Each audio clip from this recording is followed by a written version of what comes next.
Now, his problem is he plays way too fast to look through the truth and ethics and just switches position all the time and constantly tries to distract you with peppering things all over the place, never addressing the topic at hand, never addressing his actual culpability, just keeping trying to push it over here. Oh, did I do something? Yeah, but other people did stuff and this thing, and besides, I never withdrew stuff, and you know what, they owed me the affiliates, and all this stuff, all bullshit like that. That's his problem. If he just stuck to being a guy who's entertaining, who's a streamer, all these problems, it wouldn't be an issue. Like, this isn't an issue for a streamer. It's an issue if you want to appear in E-League, or you want to do anything more in the future, or you want to be part of Echo Fox, a professional organisation. That's where you're going to get into trouble. And I'm not the one stopping you there, by the way. I've done fuck all to you at this point in time. You're the one who keeps running at me. And yeah, I'd use a judo trip because you're running at me and fucking with me. But guess what? I'm never actually attacking you. You don't see any tweets from me attacking this person until they've literally fired the nukes on me and started like bringing up autism and all great stuff like that. Like, oh, what a great guy. Yeah, I bring this up is because as a journalist, I think we have a different philosophy. All the first three parts are that great, to know, to will, to dare, but crucially is not to keep silent. It's to express yourself. Because I think it's actually very important when you see injustice or you see something fucked up or you just see an area where there's point A, point B, and there's this gap between them that logically a jump can't be made between, and everyone else in the world's pretending like there is no gap between them. They're connected. Or even worse, those two things are totally separate and there was never any connection between them. Or, oh, it's easy to make the jump. Just do this, and some weird rhetoric that they're saying or some logic that doesn't make sense. I don't like that. So personally, I'm going to speak in these scenarios. I mean, there's two great quotes I always think of from some journalists I admired on this exact topic. One is actually a Christopher Hitchens quote, and it's part of a bigger quote, but he just says, the grave will supply plenty of time for silence.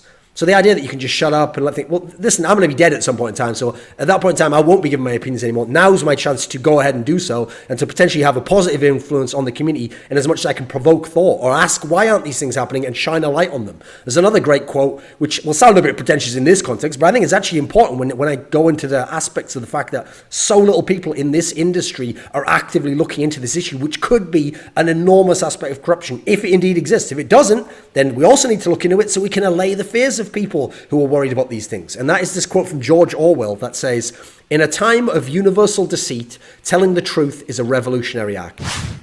I don't want it to be that these people are cheating. I often think to myself, is there any way this clip could be legit? Is there any way it's not as suspicious as it seems? Is it suspicious, but it's just a coincidence? I think that way myself, because guess what? I don't want it to be the case that these people cheat. I don't want to even have to think that they might cheat.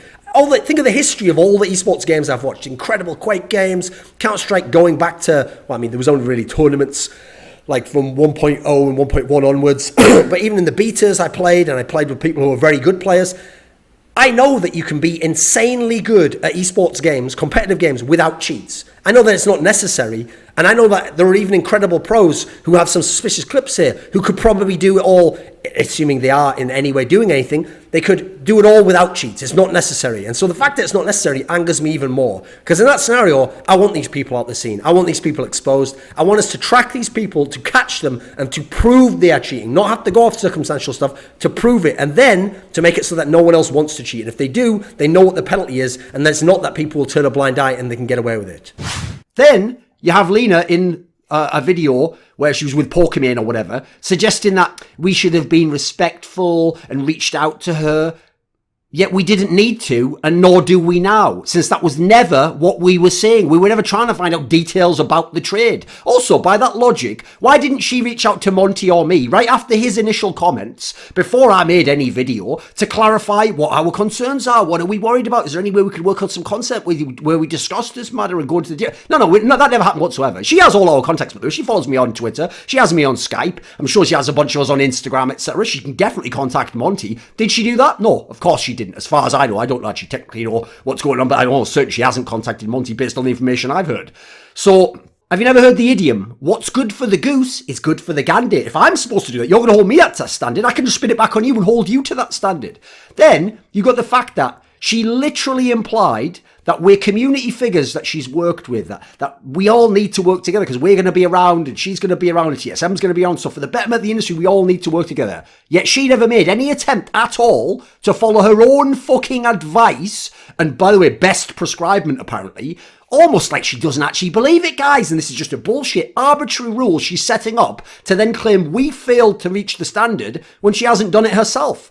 And that's actually essentially clarifying one of the central themes about the way this backlash has happened from TSM and their fans, that's an absolute fucking disgrace. And particularly from Lena and TSM management, which is that they've tried to make it all about us. They're not making it about playing defense for their particular rule. They're all on the offense, trying to kill us and our credibility. Because once again, you are an absolute fucking hypocrite. To clarify, just in case people don't understand still, I have no issue with her actually doing that, by the way. As in, I don't like it, but I don't think like any sort of punishment should happen to her or anything should take place. Because she hasn't broken a law. She is free to say what she thinks, what her opinion is, what her take on it. But the same is afforded me. It is, of course, something that, listen, she can't do shit to me about it, because it's just my opinion, despite her and TSM's best efforts, but I can say what I want, she can say what she wants, and then people will judge us accordingly. The most egregious in history was the Season 3 World Championship, and the analysis desk for that tournament, only one person picked SK Telecom to win. SK Telecom was clearly the best team in the world. They had the best player we'd ever seen, who was playing at a margin better than the second best player in the world, that we've never seen a gap that wide, and his team were gods and had perfected that pick style comp play of that particular meta, and he was the god of assassins as well, Faker and SK Telecom. In this particular scenario, there was no basis to argue that Royal Club would win the series. Now, you could maybe argue Royal Club would win games, or they would be able to make it competitive, or maybe you saw a slight weakness that they could maybe win in late game team fights or something. Maybe you could make some sort of a case, but that's not what happened. Monte Cristo picked SK Telecom to win because they were the overwhelming favourite. They should have been. And rather than a majority of the desk pick SK Telecom to win, all of the other members of the desk picked Royal Club to win. And the reason they did it is because they wanted to go against Monty, they wanted it to go against the Koreans, and they wanted to go with the fans who hoped there could be an upset and that Koreans wouldn't dominate and win worlds.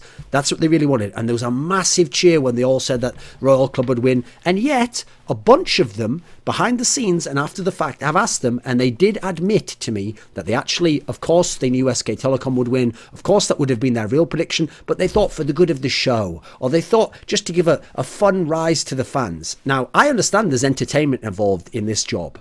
Entertainment's great. Sometimes I use entertainment why if I think that a match is going to be a stomp, I don't just say it will be a crushing victory. I say the team that lost is shit, or this one is going to smash them in, and I use emphatic, dramatic language. But I never lie and go the other way and just for a joke pretend as though this other one, because to me that's not analysis. At that point in time, you've crossed over from actual analysis into some weird WWE land where a guy who's not even a good wrestler, for the sake of the story, can become the champion, and the good wrestler, he wasn't marketable enough, so he never gets to the top. That's not what esports is. I think it's supposed to be real analysis, which you then dress up to be presentable and entertaining, not the other way around. And fuck people who are cowards on the analysis desk. If you're a coward and you can't handle public backlash and what the public thinks is going to interfere with you doing your analysis, don't do the job. You're going to do a bad job, and you're actually not going to even be transmitting good information and good analysis to the person who isn't the one who's criticising you, who just wants to know what's going on in the game and get your expertise. And you're taking up a spot from someone who would do that. So she is not an individual of principles, despite what you will see as I lay out the timeline. She's just someone who's about getting money for herself, despite what the costs may be. She's someone about making petty call-outs, even when she does or will do much, much worse things herself. She never, ever seems to care about if people question her, the notion that that might be legitimate or maybe she's done something wrong. No, in her mind, apparently, they have to do it in a very specific way and very respectfully and often in private, even though she herself repeatedly employs public call-outs and particularly actually people within the esports industry. And quite frankly, just seems like at all costs, she must be in the spotlight. So what I'm going to do here to make this fun is I'm going to actually tell you it a bit like a Tarantino or a Christopher Nolan movie, where we sort of jump around the time frame a little bit, so it changes how you see things, and you get to see it from a certain character's perspective, then you see the whole story. So what we're going to do is, we're going to go from my point of view and my timeline of encountering Frankie, working with her, having back and forth with her, and then some of the things I found out afterwards that had happened before, and then we'll just do the full timeline. And we'll find out just how ridiculously hypocritical, two-faced and disloyal Frankie is. And don't worry, guys, I've got all the receipts and context for you. Because that's the thing, when people try to destroy me with lies and slander and libel, I'll destroy them with the truth and things they said and they did. That's how I operate. But one thing I've always hated is tyranny.